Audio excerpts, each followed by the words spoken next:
c'est pas bon, tu vois, non. Parce qu'il y a des débats, le what day des fois, tu vois. Oui ou non, vous confirmez que ça vous pour une nouvelle émission. Merci si c'est maintenant que vous nous rejoignez. Nous vous disons que ça est catholique, qu'à Guinéoud TV dans cette émission. Oui, une émission pas comme les autres, dénommée tout simplement le Grand Parlement, conduite par Sanoussi le Slammer. Et derrière la régie, nous avons toutes nos pensées sur Koto Dramé et toute l'équipe de Guinéoud TV.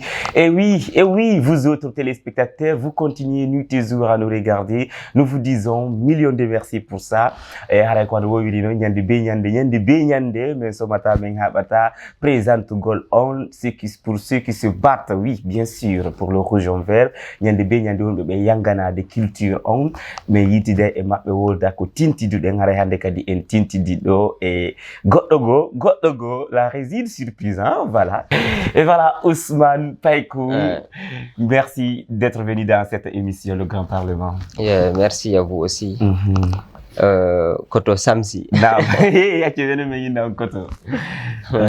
Donc voilà, on vous connaît, un acteur à la base comme acteur de cinéma. Après du cinéma, on vous voit déjà dans le management, dans je ne sais même dans quoi. En tout cas, vous êtes dans la musique. Vous sauvez des vies, vous sauvez des carrières et vous préparez des grosses tubes, surtout dans des carrières de vos artistes. Non? Donc pour tout commencer, on va revenir un peu en arrière parce qu'on vous a connu à la base avec le cinéma. Donc d'abord le choix d'Ousmane Païkou. Pourquoi? Pas que film fan di ka que film Ousmane Païkou. Bon, quoi dit gontaw mi hiwro to kala wondo ngendarde ko Guinéoud TV. D'accord. Donc min la weltani wonbe bendarde parce que yande goddo sa yi goddo no bungude ko bay mo darede. Ko daro bungini pedjo sina dum mo bungata. Ko fi inda ko fi mi choisi sani Ousmane Païkou wano bi jabitike inda ko to ndo non toujours Ousmane, peut-être c'est votre nom propre, mais pourquoi Ousmane Païkou? Bon, Ousmane déjà na inde non en fait, c'est pas mon nom. Voilà, ko der film dum yalti quoi en fait. D'accord. Voilà, c'est pas mon nom. Ko film mi jouano baylo yude mo iri nini ala do mo Europe. Donc dans le film Bendela Ousmane. Donc titre c'était Païkou nge mawdo kombo way gigol. D'accord. Donc du coup c'est ko don inde ne yalti quoi Ousmane Païkou. C'est ça. Ousmane Païkou no way gigol on le saura dans le futur bien sûr mesdames et messieurs dans cette émission. Et voilà, à la base avec le cinéma quand même uri on andugo ka Pochol Junior mais ndas ko do fuddo directement ka cinéma. Bah oui. D'accord. Et à la base, pour résumer, on a Irama dans cette émission et Harai on fout au nom on a tigi kala bidar jaset akala wakili berumo mais finalement équipe Lanchi. Et non, je vais le dire ainsi parce que kala yari sengo. Alors nous nos causes réellement cause principale équipe Lancho parce que à la base Rama Nimeng pour sauver l'honneur d'une seule personne, le bonheur, mais pas mal et tout, mais vous êtes bien placé pour le dire très rapidement. OK, en fait Pochol Junior ko menen créé ko lantawa fondateur ben quoi. Donc ko menen créé Pochol Junior lanja qui fi parce que yara ko hen mara men habu ma tu vois non. Donc dandi porte ben chaque chose à son temps, tu vois non. Donc mi suivi c'est émission mon ono ngerama. Donc expliquer puis voilà ko tawata no tawa e cause ko tawata sendi men quoi en fait parce que ande an goddo idon wawi weldude afami tawa fi ton habu fi ton lanju parce que ande goddo si on habi on welditay mais si on wutondiri ande kadi on welditata tu vois non. Donc Pochol Junior arno an tan sipa ko ramoni halde kon han Pochol Jombi. Donc du coup depuis on tandon tawi kanko be ngumako discuter no fi amen et tout ça tu vois. Du coup yari no ngam men parce que min personnellement Pochol men habuno tu vois. Donc mais alhamdulillah tay me wutondira. D'accord. Sina dum me yoti tata no ande kadi quoi tu vois non. Je no welditi. Voilà, le courant passe bien. Réellement. Bon, en fait, min nay ko sabu bon, selon kanko ko moyni ko sabu be ngumako. tu vois non Kanko non ɗaɓɓiti no ka ko an ɗaɓɓiti. Bon andi ɗo na question ɗaɓɓitugol en fait andi ko ɗum ɓeynata si goɗɗo wattana hiila surtout e rewɓen a heɓay probléme ange yimɓe ɓen fof quoi sa jombi goɗɗo siɗa yiɗimo il faut wattana hiila quoi sina ɗum c'est pas bon tu vois non parce que andi debbo o rewɓe ngo non ɓe wadday des fois tu vois jono wi ono vous confirmer ko sabu ɓeygu Grand Picciol équipe o fof lanci ba oui ko sabu makko sabu ɓeygu makko équipe o lancino o ɓen et à la base du coup équipe o fof lancino avec l'amour du cinéma à la base hande kadi awa Italie cinéma découragé ɗa automatiquement yarɗa ka musique ou comment t'as fait une pause dans le cinéma? Non ko ɗum lancino min mi joue no film ji tu vois non ha joni kadi je suis toujours voilà donc tu es toujours acteur ouais donc fiu non récemment dami yata film ji Ousmane Paye et tout ça pa bayara jumoni kadi voilà succès o wi ke in duuɗi pc o waɗama sengo non c'est pas ça en fait ni ko joɗɗen ɗo au fait langue tournage ji en fait wow tu vois donc dandi piiji ɗin kadi na fo arata voilà dévoila sur les réseaux sociaux on a après tout ça donc du coup hande mi abondanarta au cinéma d'accord vous êtes toujours acteur d'accord voilà donc c'est ça et du coup aujourd'hui quoi nos anciens un peu les anciens là qui te connaissent dans le cinéma voilà nouvelle génération Fouko Andouma tu es dans la musique réellement. Parle-nous de ta rencontre avec Saifon. Parce qu'à la base, Saifon Koyata B, tourné Koyata B, tu es toujours auprès de Saifon. Mais il y a ko poste en Bojugida et tout ça. Mais bien avant cela, il y a Saifon qu'on ne y dit. Mais occupé et donc quoi en fait. Donc quand on a des vidéos, voilà des photos et tout ça. Je sais pas comment je vais dire ça. Tout ce qui est image quoi en fait. Voilà, côté image, vidéo et tout ça, film en montant. Et du coup, à la base, Saifon, ado au tout dedans, déjà vous étiez ensemble. Donc maintenant, voilà que qu'on fait tout oura parce que il y a rien que succès on cousiarda vers Saifon parce que à la base que ça vous Saifon akitanda cinéma si je comprends bien. Non, minimum akitari, je suis toujours évidemment avant nous la pause alors. Pause alors. Oui, bien sûr, c'est le terme. Que ça vous Saifon akitanda wat la musique cinéma en pause, n'est-ce pas? Bon, onon ko ɗum innuɗon peut-être annon ko ɗum innuɗa voilà déjà taw sabu Saifon accinti narlan taw parce que Saifon o narlan yemi acciti ko moni wadde ko mi ara men golla au fait mais yiidu mais weldi on dumari bon on kasare an hari andam tu vois un peu et ari ko balde lova tu vois bon depuis on temps mais weldi mais fuɗɗi gollude tout ça donc ça yi hande on tigi ɓurti dolnorgol hella ton c'est pas parce que mi acciti cinéma on de c'est pas ça en fait parce que ko ton ɓuuri woni heɓorade bon quoi woni haalde quoi en fait d'accord bon c'est parce que c'est la même chose en fait andi cinéma on e musique on no wawi sa ƴetti fait papier en fait a windiri ga a windiri ɓaawo ga quoi en fait donc ça tu waɗiri ni ko film on won ga sa waɗiri ɓaawo ga ko musique on ga c'est la même chose wow voilà et du coup Saifon kala ñiire e ɗengal haɓay o wondi depuis des années tout ça depuis Balde Lova jusqu'à Saifon yano ɗon haɓa bon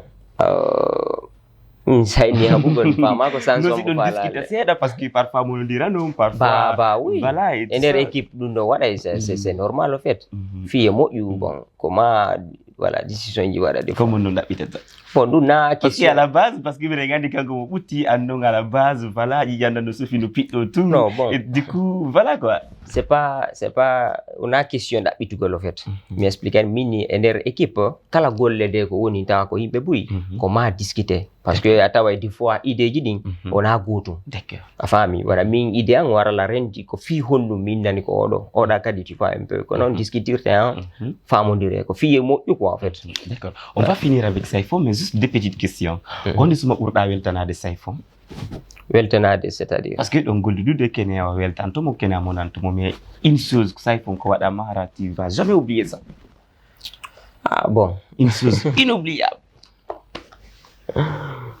ma pinilam parce que il a beaucoup fait c'est ce que je sais parce que on beaucoup de non identifie sauf une petite chose va passer kontume wata wolo fi émission mo de ngandi ko kan équipe ton kon ngi Saifon ɗum manade ronke wolugol fi makko bahara ça va donc sinon on va avancer très rapidement ouais en fait depuis me yidi o hiɗilan en fait o considéré lan comme un frère depuis on tuma bon la weltanimo en fait. Mais puis on connaît waɗi parce que voilà. Donc il a beaucoup fait en fait. Lande ki zero angal arno kako woni wal auto makko ya warno hadi ko jungo ma woni kanko ajawa makko wal 20 fois kanko so jawande wotere et tout ça bienji makko il faut c'est que à la base c'est toi-même qui fait la vie des stars à la place de Saifon. Non, parce que on sait que Saifon est toujours celui et kanko mo kasudi ton ka balcon ay kasalo wala ta fayda mo ya tu vois, mais toi à la base c'est toi qui fais tout. Non, c'est pas parce que ay goddo sino revi go Saifon il faut qu'il y yamata so ya Saifon. Non. Tu vois, donc c'est pas réellement. M'expliquer ni mawani la mpiji on va passer. Il y a beaucoup de questions. Beaucoup de choses en fait. Comme quoi? Beaucoup de choses. Comme quoi? Bon. Donc ça ko piu mburu ko ngefando de haray kanko midata ko. Bon do taw ko biro en fait ino. D'accord. Au contre au wadu no piji buy ko en fait. Wow. Tu vois non. Andi mo manjugo no ara goddo no wadana ma piji buy. Mais piji gono ton haradi kanko ayo yigidi ma considérant ta ko dim burut ma touche quoi en fait. Donc il a beaucoup fait mais ces jours là aussi mi guitare quoi en fait. Wow. Tu vois non ko biram fait ino mi ay no intérieur o accompagne la mode en fait. Well no la vrai oui. Wow. Une pensée positive à toutes les femmes du monde, qu'elles se reposent un peu, qu'elles dorment bien, qu'elles se retrouvent déjà dans le paradis Firdaus pour ceux qui ne sont plus dans ce monde. Et pour ceux qui vivent une pensée positive, recevez nos salutations les plus chaleureuses, fraternelles et amicales, Néné, en Belkidjan. Quand nous sommes dans Saifon, c'est que arana mona gol mais waduma piung ko tawata inu ka sai ka ko anda ko ngo ko ndako mais piung ara tawa ngenyande bura mona na gol. Bon, en fait mi anda ko sans sombo da mandade mais quand même si mini monano gal mais expliquer ni maintenant Saifon c'est pas parce que il est Saifon mais andindiri Saifon travail tu vois non mais wadi tangibu en fait tu vois des fois no ara ni tum monano da goddo fi golle den ko en fait na fi contre mako ko fi e burtu mo bi golle fait non no wada quand même c'est vrai. Mais inugol bon ara ko monano go mo zara ko wadi lan en fait no mara satiema mara anda suti no ko ni gasirta na o ndo ko ni gardata. Non bon bon puis mais ani ma ko fi tout yemo quoi. D'accord. Tu vois non wada souvent. D'accord. Fi yemo en fait. D'accord. Ouais. Du coup, on va avancer. Vous avez fait beaucoup d'événements. Vous avez dit ça, beaucoup d'événements, oui, c'est ça. 19 novembre, il y a eu Londres, il y a eu Europe et tout ça. Bon, à la base, il y a toujours une réussite en fait. Et alors, c'est quoi votre secret? Ou voilà quoi, comme Karamoko Yagali Yahoto. Il y a une réussite. En fait, je suis pas là pour parler de, tu vois, non, qu'est-ce qui est Mintigi Prod, mais c'est qu'à dire, tu n'es pas sans savoir que c'est une fierté, en fait. Mais il me dit que ça, il faut un soutien. Mais maintenant, on a un soutien. Parce que vous qui faites tout, en fait. En fait, m'expliquez, Mintigi Prod, na, en fait, c'est pas au hasard. Na, argol tout, il n'a donc, bah, il y a un profiter. Enfin, amiga, il faut, voilà. On est prêt, quoi, en fait. D'accord. Cette fois-ci, Mintigi Prod n'est pas prêt pour répondre pourquoi cette réussite ou ces réussites à tout moment, mais peut-être à la base, ils ne veulent juste pas dévoiler leurs secrets. Alors, on va avancer. Aujourd'hui, Ousmane Taïkou, c'est quoi tes futurs projets? Bon, la mère projet, il bouille, hein. Parce que je vois cinéma on est yari de non. Tu vois, ça y on dit no rekil tango seda. C'est voilà. Ça boudou faux quoi. Tu vois, ande lang mari projet wadugol piji bouy fi cinéma en fait. Tu vois non. Wadugol des films professionnels en fait. D'accord, film tu vois, arako yaadi voilà, à l'international et tout ça. D'accord, comment tu comptes faire ça? Bon, en fait andi taw unden nani tum finata tum bimbi occoda wada tu vois non hande bon fiye moƴƴugo ma ƴetta tanji buy a faami darira gauche à droite kadi donc no e mum lan desidi ɗi ɗaɓɓugol le matériel tawata wawa e waɗugol wunden fino film jiɗi wonira à l'international, tu vois. D'accord. Ouais. Et d'après toi, selon toi, le cinéma guinéen est toujours là. Je ne vais pas dire à terre, mais ça n'avance pas parce qu'en Afrique, le cinéma, il y a longtemps, très longtemps.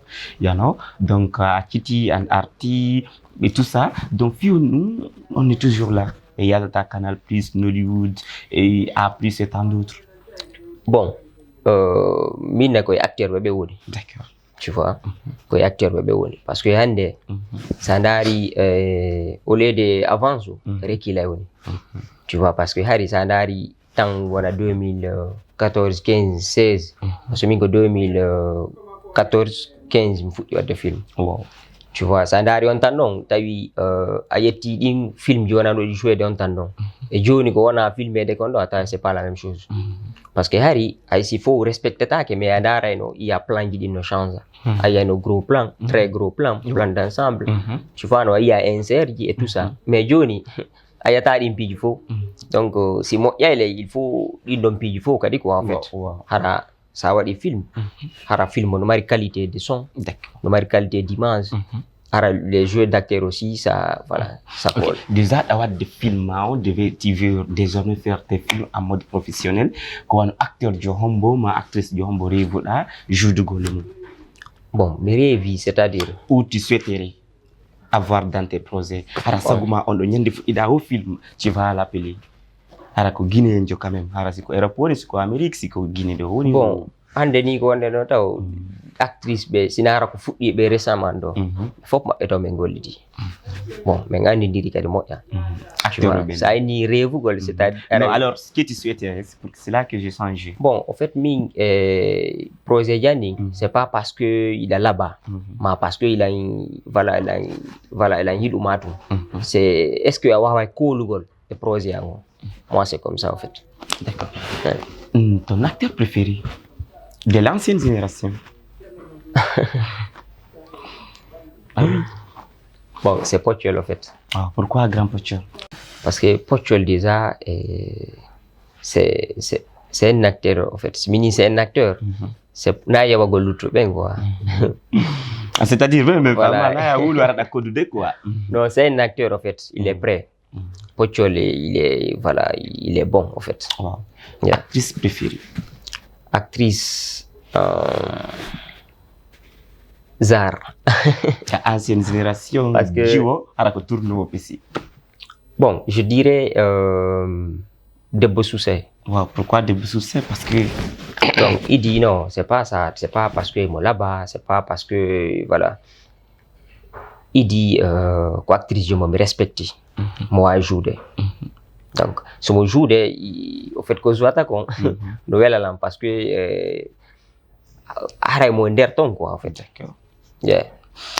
Nouvelle génération, je ne sais pas si dans l'arabe c'est là. Bon, acteur ou actrice? Acteur d'abord. Ah, mais non, vas-y, mets-toi à l'aise. Bon, nous dit, nous avons bébé mianda et tout ça. Donc, vous les filles en d'abord. Bon. Ah, avant. Bon, par exemple. Non, donc on a bimo à partir de 2020. À partir de 2020.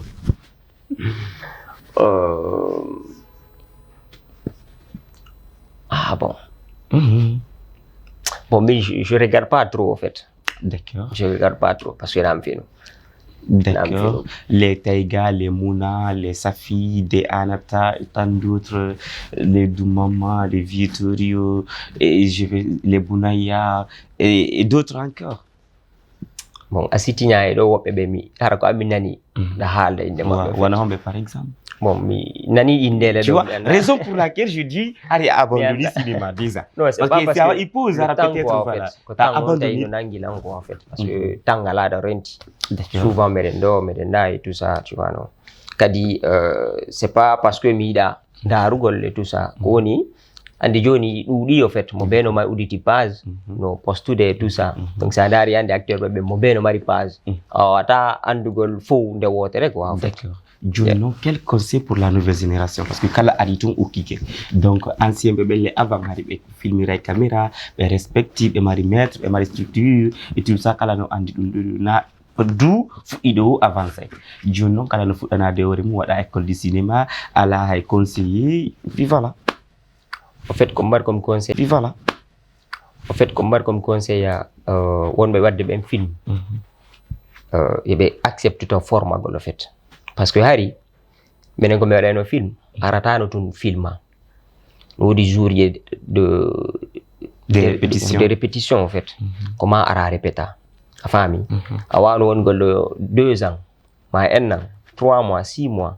hara filmari ara jouare au fait tu vois non donc ɓe accepte formagol quoi parce que poccol innano men woni ta jaɓu wongol aadenjo feƴƴinteɗo c'est à dire woɓɓe watta ɗo joni film o parti ma yewta tum ɓe namodi feƴƴinani en ɗum so yimɓe ɓe wotirima noon hay sa waɗoyi ko moƴƴi ko ɓe yetta tan maɓɓe par ce que ɓe wotirinoma fota quoi ko watta kon ko watta ɗum ko manque de formation on quoi par ce que hande sa voilà ko métier nargol tun hocco cikko e mum par ce que no wodi ɗo yimɓe buyi sa inni ɓe joue ɓe na ɗum satta fi ko ni eni tu vois mais au fait min hande ɓaynam finu wallahi des fois mi hawrodiray quoi e film ji woɓɓe ko waɗata vidéo ji et tout ça mais mi wata dargol fiyon tu vois non parce que mette musa elan quoi si mi ɓe waɗirde tum piyum kum sama kala harale na piyum sama kala on ko non mais bata courage dargol quoi parce que mi lani gonɗum mi soñji gonɗum mi waɗi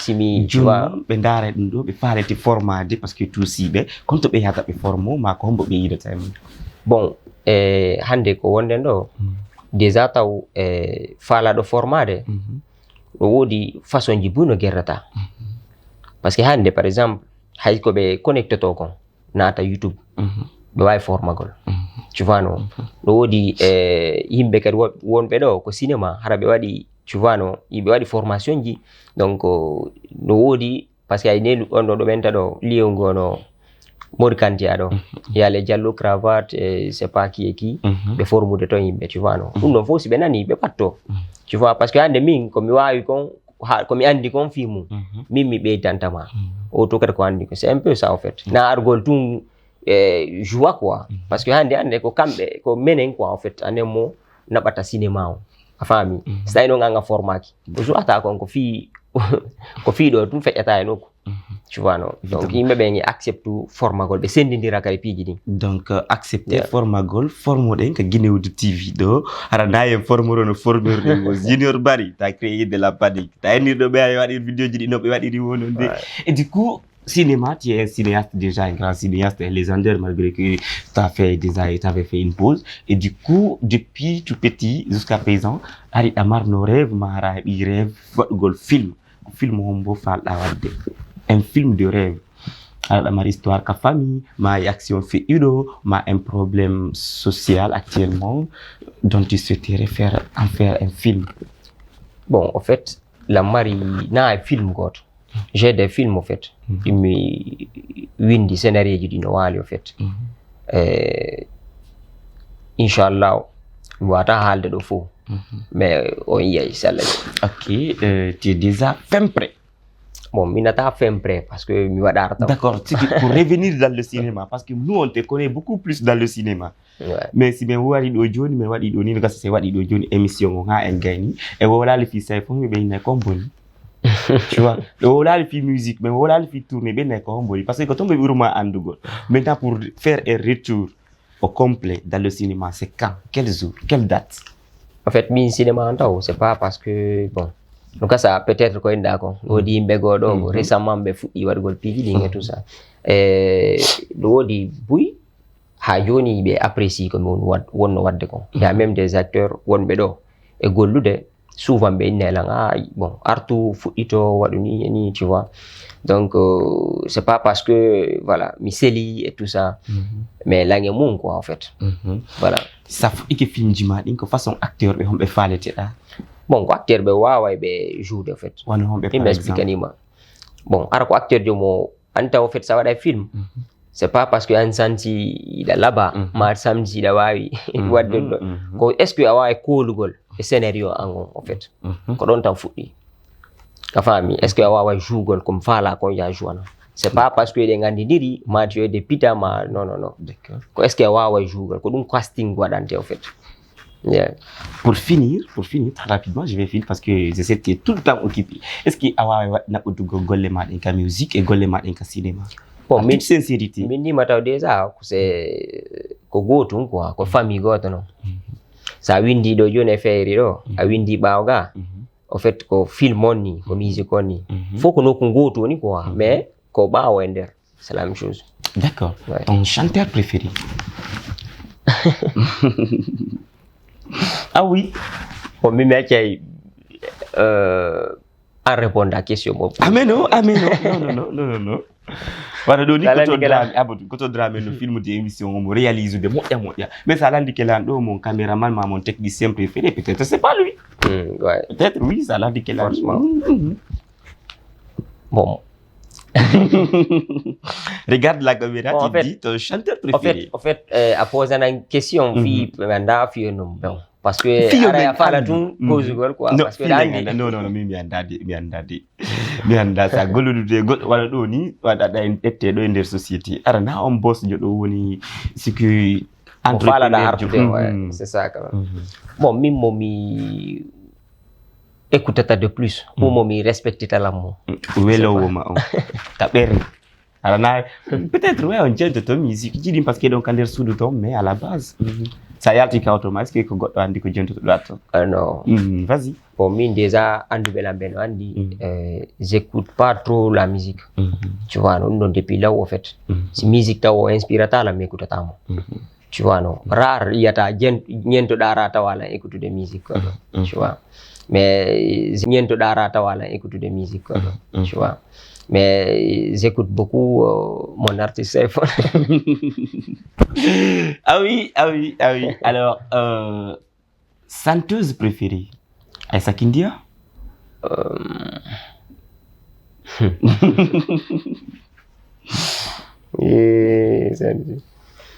Bon, si... Bon. Qui alors? Qui? J'écoutais beaucoup Halima. J'écoutais beaucoup Halima. Donc il me ben andi. C'est un weddutine que si mi jentoto no ara ko jube yima be nga surtout côté Pularo ko Halima mi jentoto no. D'accord. Ouais. Actuellement, c'est la phase de questions. On a habitude qu'à émission do parce que mais il y a des spécialistes qu'à émission do on a mis ça au lit bien dimadi. Ça va pousser aux autres. Une fille on n'a mis du min kambe kadi be wakilo be da courage. Be kadi ala do harabe ala be ya be yurmina be d'où parlons de tes biens. Wala ni Ousmane Paikoum on te voit ici là ko mbudi julma da ka bankantu ma ka Orange Money ma dans des petites postes ici. Je ne sais pas la répondre. Il me coupe caméra mais Allah. Non, ça coupe caméra mais Allah.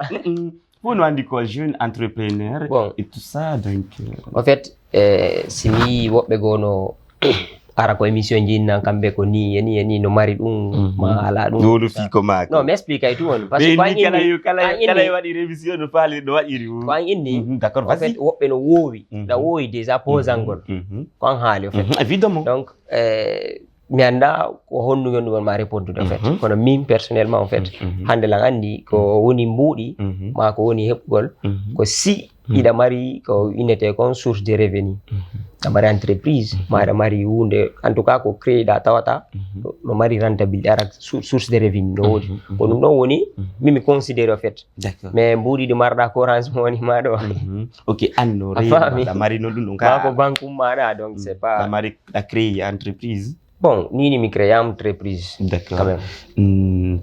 Parce que mais chaque fois il y a des que auto wal mais yatama, je sais pas trop. Ko auto jilo marda. Bon, mi ali mata au fait mi goddo en tant qu'il bari ou tar entreprise ala ko ara. Oui, mais c'est normal de dire que moi c'est ça mais c'est ça et encore c'est ça.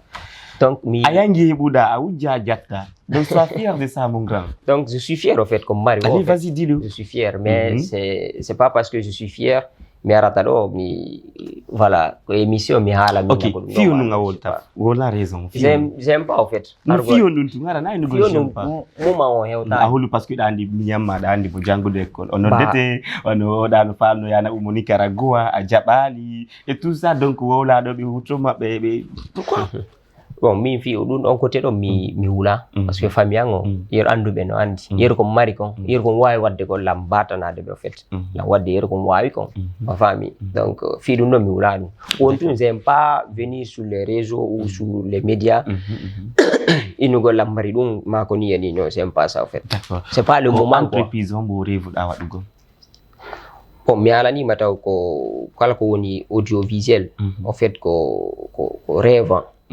voilà waɗugol ɗum ɗon lagine ɗon janɗa quoi jen non no tawa e rêve jandi e piiji buy ɓayna mi haallo joni jettala ide on va finir mais aujourd'hui buyno ɗo rêvunoɓe Saifon et pourtant Saifon le hewtota ko nini tu vois ɗo masque mo joni fokkutunoɓe fof ka Saifon no ardude kama tu vois il y a les fans ça c'est pour les Saifon les amoureuses ça c'est pour toi. Non. Okay. Pourquoi tu dis ça? Pourquoi? Parce qu'à la base, Saifon n'a pas beaucoup de temps. On ne dit qu'on doit un diapata. Tu vois? Mais en ayalta ka auto, ayahe wada ndo, ay événement no wadde, quoi, on négociata, Dionis no fala adango Saifon cadeau. Il faut qu'il se voit avec toi ou un autre dans l'équipe. Donc vous avez contact avec ici. On explique à non, c'est une légende. Il doit grandir. Donc il ne peut pas entretenir une relation amoureuse. Donc alors pourquoi pas toi? Donc, d'où la question. Du info, parce que quand on vit votre quoi, donc on faut faire dans le coffee du info. On y m'a fi mené voir bébé. On a la prosé fi voir bébé. Du non qu'on ne dit donc du réellement. Bon, à expliquer le bout, mais là ça lande ton la one et ça wall na la one. Arba gaina, mianda ça wall na la one. Expliquer oui, fi ya andu na fi sai fo na wole. Ko fi yon dum kadi mi adresse ema an.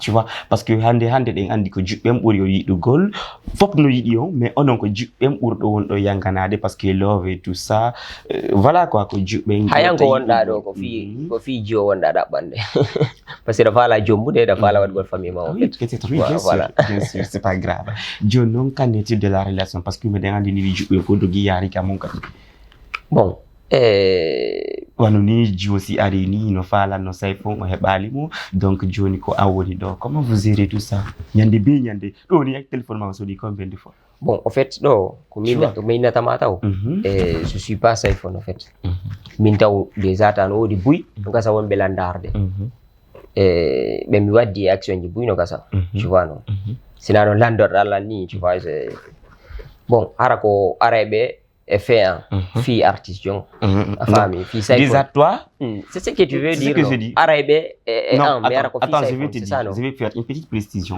encore tu es en tant que Ousmane Paikoum tu as tes propres fans avant même qu'on ne connaisse Saifon ari en déjà da anda da mari fambe maɓe ɗum non tawno à part famɓe Saifon ɓe fof kadi wattiki kadi ɗon joni ɗuuɗi parce que bon en fait taw mi explique anima ko onon confondata peut-être ma woɓɓe go miijoto goɗɗum go parce que min taw depuis on tuma ray ɗon mi hay mi répondatama parce que ay naare ɗay ɗilan acca ha min mi hollama inna lan non tu vois an déjà tu es no ɗamari ko hoorema que no gasa peut-être kala mo yinnuɗa aɗa hiɗi ara ko wonɗo e million c'est que aray on tigui ƴettiray autrement quoi donc min personnellement nano mi wayri tu vois voilà je confonds pas quoi en fait les trucs est-ce que non ala sonjugol ɓe goɗɗo ñande be ñande no iwtiri ɓawo ma no sonjama ñande be ñande o ɓaddande dépôt 5 millions et tout ça sa yeehi ka sotton ɗum ñamete ɓe waɗa ɗum ha ɗuuɗa ɓe nano mboɗin c'est bon et tout ça juste pour t'avoir parfois ou parce que voilà en refusaɓe décevaɓe mi au fait mi yiɗa taw min taw lan andi padna ɗo goɗɗo no ɓuuri goɗɗum ɗum ɗo lan andi ɗum depuis mi fandi menen ko famille tu vois no ɓe wajotono men e tout ça tu vois hande kala ko wonɗa kala ko heɓuɗa ta yiggitude goɗɗo no ɓuuri goɗɗum tu vois un peu hande c'est pas parce que voilà aray no gasa en woodi ko an haali buusan ɓelan ma ɗum parce que ɗum fa Allah haalde c'est pas parce que ɓe buusani lan mi voilà mi ƴettata autrement quoi en fait ma mi holla ɓe façon go afa mi mettinana ɓe ma mi waɗa façon go non si ɓe ari ɓeni ɓe buusama réellement parce que ko a woli ɗum ɗon non ko an haali de ko an indi mi naali buusani honno resistirta ɓe pour finir l'émission Rejeté, c'est-à-dire? Quand on a quitté le cousine, Ousmane, je t'aime, tu me plais, là, je vais pas te mentir, donne-moi une seconde, juste voilà. J'ai pas le temps, mais aller, mais bloquer, comment c'est quoi ta réaction? Non, bloquer, t'as got of non. Parce que hande, naming, au fait, wadi. Parce que hande, il me bente on doudi. Si on tiga qui, il me ben faux. Mais anda no gasa, parce que hande kadi kono buri, il me ben famata. Hande millier mo nengo, ko fiyo no milan eviti jube. Millier, jube ko millier do. Au fait, hande jiwo. Aro won ɓaawo ma hande jango ko on la windande fiye me yidu faɓɓi jango kanko windande oɗa en fait ko gotumɓe ɓen ko won tournude quoi a faamita donc ɓurɓe ɓen ɗuɗude innaɓe no yiɗilan a tawa an kadi yara ɓe windande mama ɓe windande goɗɗo ko noon ɓe wayri ko en fait o fi ɗum ɗon c'est pourquoi min la méfie quoi en fait ni quoi fidèle quelqu'un fidèle. Ah bon. Ah oui, nous sommes tous des jeunes et puis voilà, parce que tu n'es pas marié. Là, donc, comme on pose ta question, si on fidèle, mako infidèle, on est mako infidèle. Ben, mais il y a go boost et bon ta kay de mundo émission publiée donc hanki yondara tigi lindo ko kari mais l'en profite de goy oh lirno non mais là wolo ende émission publiée donc hanki yondara bon min saga mi répondre à mon question. Pourquoi? Parce que mais bondi ben parce que an awata andugol dum tu vois no mi halta kadi fi convaincre gol ma fi be no darde la a fami voilà e yeru be mi gollidi ben quoi parce que mi nata be wondi ben parce que an halle la halaji mi tu vois yeru be mi wadi di ben en relation a fami ko kambe wata halde en fait parce que nami no be andi kan be dofti do andi fayno be la be munyi be andi ni ko jelo wadi on mi jombi kano voilà jombuda ko jelo mi jombarta ok jokkuda wa jokkuma wa mais ndasi peut-être nay ngami parce que ay e balem poste non mini je suis plus dans ça en fait tu vois non jondar caméra bon ina goto mindar caméra be nande la dani ko mi woni voilà donc gasa un fonde ina goto jogaki bada jogi goto bon minatama mi la jogi mam jogaki no ina tunda jogi goto ma jogaki ay ko content ay ko par exemple mi postine en fait mais do ka caméra on a posté gol plus dans ça en fait d'accord andi a windo do gasa be famali ko windo be fami ke do no sawuli be famali andi ko jelo windal ko privé voilà donc har be dudi non na c'est pas parce que be dudi no wodi sifa ko nda halde ko no wodi imbe en fait c'est vrai hande tanke ka jeune jo en fait ça calculi be wadduda relation atawa be dudi parce que yer ko fuddida don han fewndo non da étape no yarda yarte non atawa awata ndeko goto en fait voilà quand même d'accord c'est pas grave amiazi bala ngadi on va bientôt t'avoir dans cette émission mais hebeti do e balde do kadi mais ndatun condition malgré le temps mais on va bien premier mois d'abord ndar caméra na bientôt tu vas revenir ici encore bon ça dépend min quand même je suis disponible ça ne hebu don temps en fait parce que boost voilà. Notre comme il fallait no YouTube mais parce que tu as des programmes et tout ça et puis voilà tu n'as pas beaucoup de temps c'est la raison pour laquelle je vais résumer maintenant je vais citer quelques chanteurs quelques personnes tu vas me dire ce que tu penses d'eux. Ok, d'accord. La toute première des personnes Aïssa Kindia. Bon min déjà ko inde halu inde mo mimi wata halde fimo pourquoi wata wolo fimako o welata mawni don debba ala ton wawata halde mi yida woni halugol fi makko ko en fait mi inna ya wulu dum do mi ko fi neddo Aïssa Kindia onno wa'i fala ko no minni mi falaka halde fi makko ok Saifon bon ko artiste jo mi respecte mardo talent Arman. Oui, Arman c'est un jeune mardo talent aussi que je respecte beaucoup. Un conseil pour Arman? Bon, Arman déjà, c'est pas parce que je suis ici, bon, moi on dit jour et nuit, mais yotaï et tout ça, tu vois non, ko yo butu bolugol et ondara ko feundi gon quoi en fait. Parce que ça évolue car il faut y a ko feundi gon quoi, il be ben évoluer de ko numbura idée de tout ça, tu vois. TBS. TBS ko gajo et puis la naɓɓat mo e ɓeengu sina ko haalɗa ɗum haɗa miggitino d'accord Fabi Boukira bon Fabi artiste momi respecte aussi mais de weldi yeah. Un conseil pour lui? Bon Fabi on mari comme conseil Fabi ko yo ɓurtu gollugol e wona en tant que Fabi no woniri non quoi parce que milan andi tu vois non c'est quelqu'un qui est gentil qui est cool aussi quoi en fait de rester lui-même en fait aro chanzari quoi ay fous Grand Pochol. Pochol c'est un acteur que je respecte depuis 2013-2012 tu vois il est bien. Un conseil? Bon ko minatamo tun ko grand Jean c'est mon maître ko ɓurtu gollugol parce que andi c'est vrai est-ce que nous aurons kali gila 2010 avant 2010 nya no adi be mon gasa peut-être donc yo wakilo tu koto Dramé bon Dramé taw c'est no taw wulu c'est un vieux père okupata émission ndo okupata wulu bon bay mutakwang miɗa bon simo alano ɗo mi haala ko boni mais ɓay mo ɗo mi haala ko moƴƴi a faami ɗo joni noon ko ya wolu ko boni ɓay mo ɗo Dramé ko acteur jomo mi respecti depuis min weldi quand même ha hande accu hakke yandare men e kadi min noddodiray souvent so yi goɗɗum hoore an nodde lan o explique nala c'est idem en fait c'est la même chose Koto Bari bon Koto Bari c'est mon grand frère.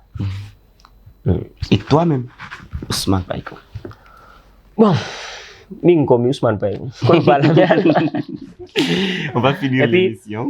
Woɓe andi ko ɗum kirrata lan si a inni Ousmane Païko mi andi tawi ko an walirrani andi hari mi jaɓata yimɓe ɓe nela Ousmane Païko ko ñande gom futno e debbo on lan kon neniteɗa a faami mimo tawi mo nandi sifa konoɗa haalde ko ismo boujani lan e tout ça debbo responsable jo mi haalta inde makko a faami on lan on teɗa ko dambugal yawgol ko aldo mi fotuno min mo ko Ousmane on Ousmane on no neteɗa min ko Ousmane min te on Ousmane on min ko Ousmane simple on ok après 2 jours après min fottoyi mi tawi mo dari mi anditare mo mi feƴƴi ɓay muuti ke seeɗa o anditilan noyi Ousmane simple Ousmane simple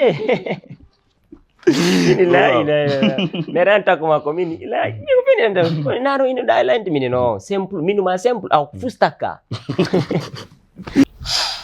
D'accord. Diao Dixi. Bon, Diao c'est un ami depuis disons 15-16 yeah. Un conseil?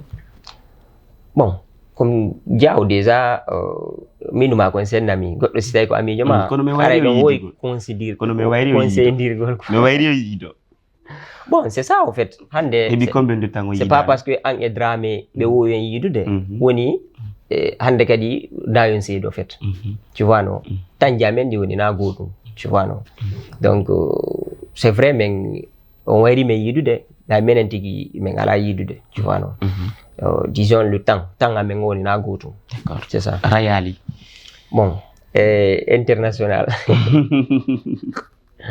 Rayali c'est un gars il fait beaucoup tu vois non mo wakkili mo batade fi culture on no yara yeso en fait ouais. D'accord. Parce que wano ko wowi yimɓe ɓen seeɗiɗo siko yimowo siko acteur jo kala waɗa e modi la fin alle a wayri wonugol ka cinéma aga ka montage men anduma e ka filmage ka réalisation men ɓurma ando maintenant si t'as quelque chose à faire ici ou bien on va finir bon déjà c'est pas parce que mi ala ko mi haala quoi mais mi la ngalɗi taw en fait parce que ko mi arata ɗo joni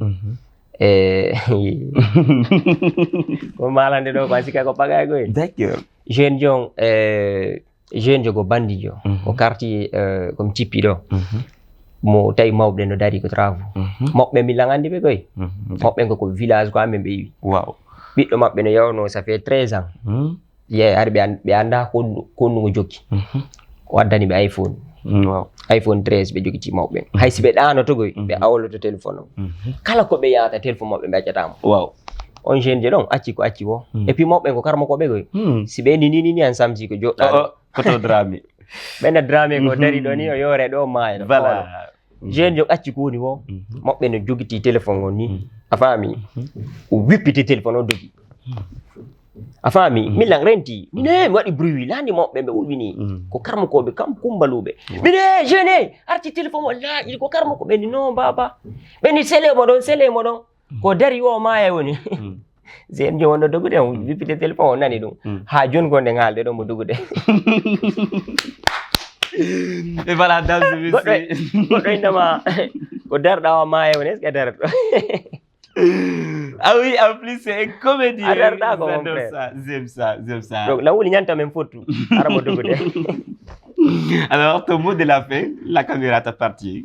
Bon, la weltani kala wondo ngende harde, kala wondo partage ko wonde wadde kon parce que hande piiji ɗi no avance ude parce que hari ɗum ɗi piiji ɗo alano tu vois no hande yimɓeɓe no heɓuɗo hakkil waɗugol fiye wunde ɓurtu janɗugol hande ɓe antata na mbuuɗi na goɗɗum ko faami si seede yiɓe supporti en na eɓe hokku en goɗɗum koyeɓe layku ko wonde wadde kon ɓe abono kadi tu vois no ɓe partage ko ɗon mari komi haala e kadi la weltani kala wondo la kala siivuɗo émission on aray simi haali ɗo ara welari woɓɓe goo